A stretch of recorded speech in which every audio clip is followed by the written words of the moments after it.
What's up, everybody? And this is yours truly, Mr. Steven, and welcome to the Steven Factor. Tonight, I'm going to do a very special story time for all of you guys. This is my seventh story time that I never done this before. But this is a story way back in 2010 that I'm talking about Governor's Island. Now, for the first time ever, this is a one of the best of the worst experience that I had in my entire life. And also, this is when that I forgot to buy my lunch there.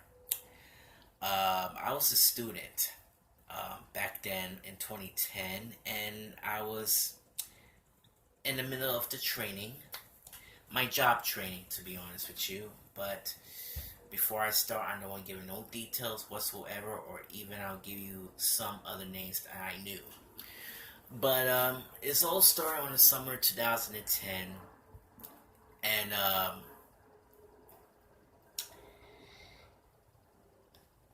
that was when that I was running a little late when I went to work. It was on the summertime, and to be honest with you, time is changing, so I had to be there in time.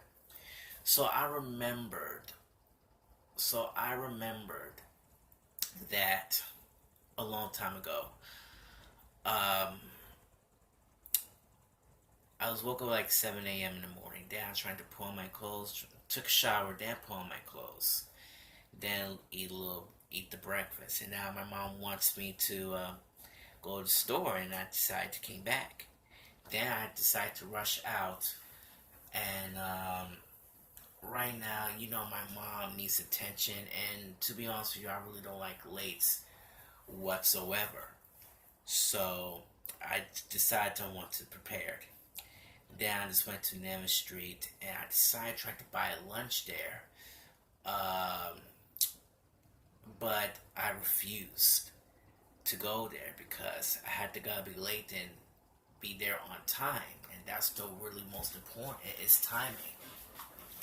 So I went in there, say good morning and everything, and right now I just went to Mr. Frankel's class that I remembered, and to be honest with you, her class is alright with me, but it's not my level, to be honest. And also I met Miss Jan as well too. So I went in there working with the students, and like I said, I was a trainee, so just want to let you know that. So it was Governor's Island, and they get ready to prepare for the trip. All the school buses arrive, and remember that's from 2010. That was a long time ago. And I remembered that day that I talked to Miss Jen that I need to go to a corner store to buy some sandwich. And I remember and also she told me to say no, and she don't want me can't do that. So I was very disappointed. Then went back upstairs, do a little yoga, and even she said to me, Mr. Steve. But first of all, I want to when we continued, I really don't like they call me Mr. Steve because Steve is my nickname. But y'all could call me Mr. Steven. That's my real stage name.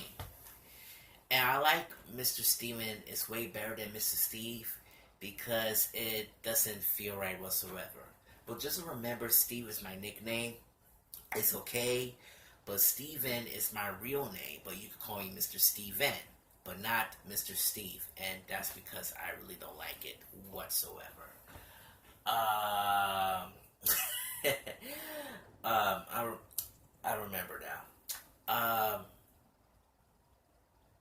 She told me there's peanut butter and jelly sandwich in the cafeteria, and I remembered that I told her I don't want. I say no.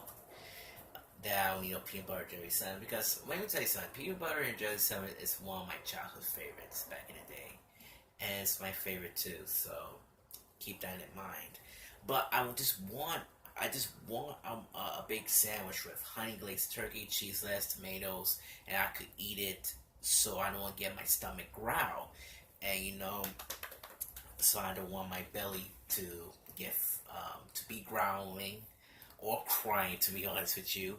So when I get my sandwich, I have to eat it. So, anyways, we left. We still waiting on the bus, but it's my chance to get my perfect escape. So, you know what I did?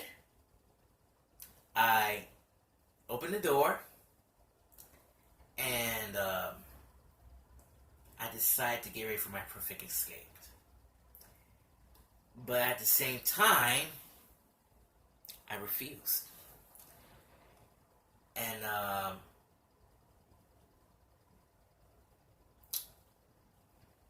I didn't went to the corner store to buy the sandwich. It's completely terrible. And I was thinking like I should probably be in trouble for this. So when I went, I decided to go back, and meanwhile, there's Mr. Franco, and she said to me, "Hey, let's go."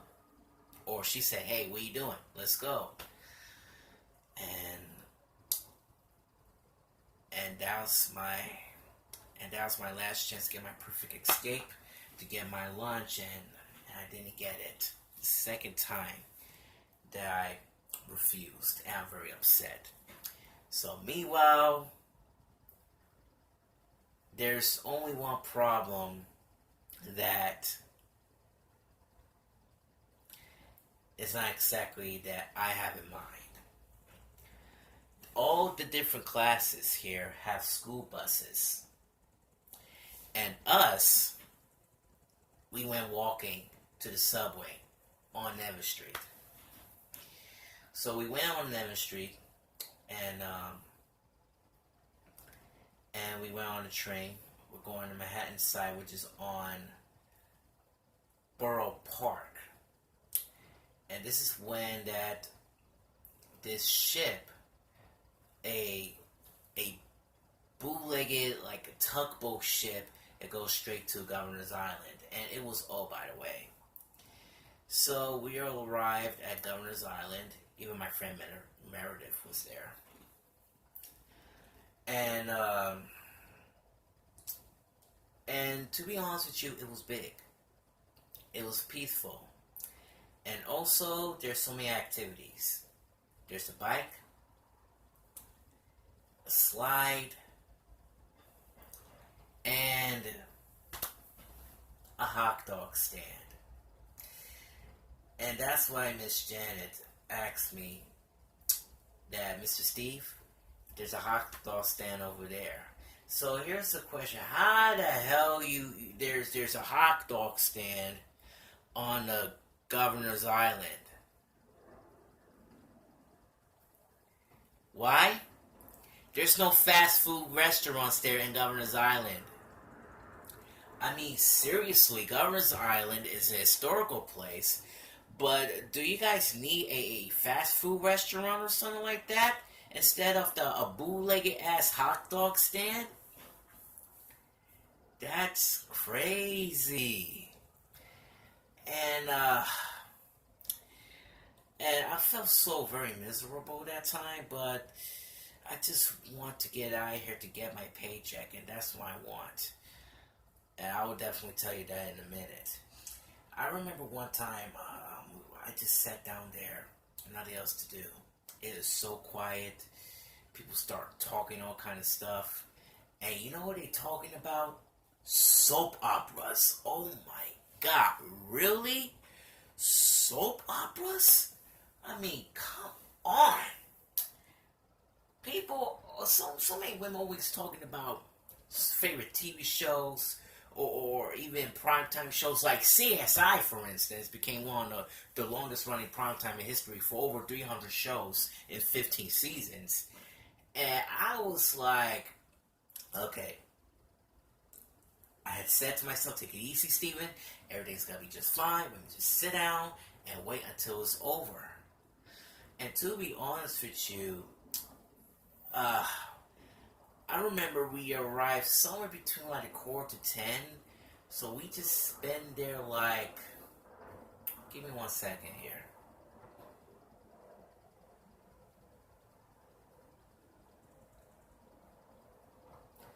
Almost like 5.5 hours, or even 6, since we arrived late for the dismissal time.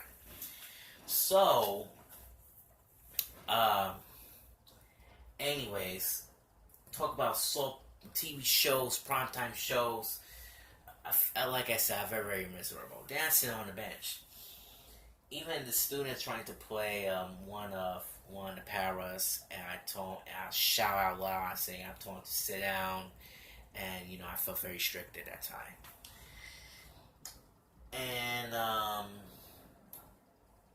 And yeah, it was lunchtime, and Mr. Frank would give me a peanut butter with no crust. I mean, like, I love crust. I mean, when I was a kid, I was a picky eater, but I always tear it off in crust. So I tear off all the crust because I really don't like it. But around my age when I was growing up, I was trying to eat the whole thing with the crust, so it's not that bad. But I was a picky eater that time, but I'm not picky anymore. And when I ate that peanut butter and jelly sandwich, or PB&J, I feel like a kid again. And to be honest, that peanut butter and jelly sandwich is not full for me. And I drink some of that chocolate milk. I remember that as well too. And this is crazy, And as an adult, I always try to bring my own lunch, and I always wanted to. And even my friend Meredith, she said she wants to get a hot dog. She forgot I need to bring her own lunch. Okay, she forgot. She always bring the lunch for Subway. In case she goes hungry, and now she will go definitely get a hot dog. And you know how much a hot dog costs in Governor's Island? $2. Just $2. And I love hot dogs, by the way, because I eat fast and quick. But not interested. So I sat down, waiting, looking at my old phones and seeing any signals there. I think there's no signal, by the way, but I don't know. But I remember that time that Miss Smith was very misunderstands me. And she thinks that I was very impatient for telling the people what time is it. And it was a true story. I'm not make this thing up. And I remember one time that one of my students was crying. And they just asked, saying, "Charles, are you okay?" And I just don't want to say nothing. So the only one person I could trust is my friend Meredith. So I told Meredith, and I said to her, and listen to the quotes that I just say. I said to her softly that, "Mare, what's going on with Charles?" And for the first time ever, when Miss Smith heard me, she really misunderstood me. So Miss Smith was talking, and for the first time, she's been very impatient with me about telling times. And she said, I go like, this. And for the first time ever, I need to stood up to myself. And she said to me, I said to her, and I said, "Wait a minute, what are you talking about?" And she's talking about me. Yeah. She was talking about me. And for the first time ever, I just felt very disappointed. And she said I need to stop that about telling what time is it, all kind of stuff, because she's very know me that I need to lose my patience. And meanwhile, when I continue, I say, Mayor, I say, what's going on with Charles? And she said, I don't know. And I felt very miserable. I felt very miserable. I felt so upset. I feel overwhelmed. And I felt like these are not my friends. And these are not my friends who didn't support me, or even people stabbing me in the back. But only one person who's been stabbing me in the back was Miss Smith. But I'm trying to tell her the truth, but she doesn't listen. But remember, that was like almost 8 years ago.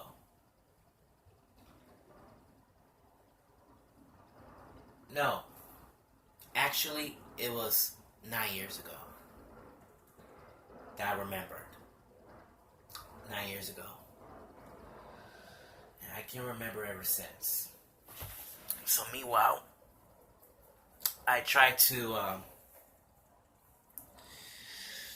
we've been set down on the bench, and Mr. Franco is riding with the students, with the bikes, and everything went done. And I felt like I'm very disappointed. And she said, so you ready to go? And Miss Smith says, okay. Ready like Freddy. So, we decided to go. And let's just say it's gotta be the biggest rush hour in history. So the boat arrives, we went on the boat, we went back to the borough park, we went in the subway, and remember, this is the dismissal time, so we arrived late. So we arrived right there at almost like 3 something. And for the first time ever, I saw, we went on to school, and then I saw Miss Levada, and she gave me a paycheck. And I've been talking to her for at least a minute or so, and she said a wonderful question that just came out of my mind. Dad, are you okay, Steven? And I said, yeah, I'm okay. And she said, something wrong? And I said, no, everything's fine. So I felt very disappointed. I remember Meredith just left on me. I felt overwhelmed and nobody else could talk to. Then I arrived home. Then I went to Sal's, buy my wonderful sandwich, drink with Arizona, and yeah, that was it. So what I think about Governor's Island? Well, it was boring and miserable, and I will never go back again. Never. Because that summer right there was sucks.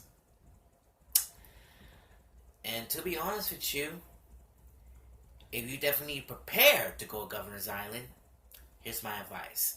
Buy a big sandwich before you get there. And that's is my advice from me to you. Todo para la familia.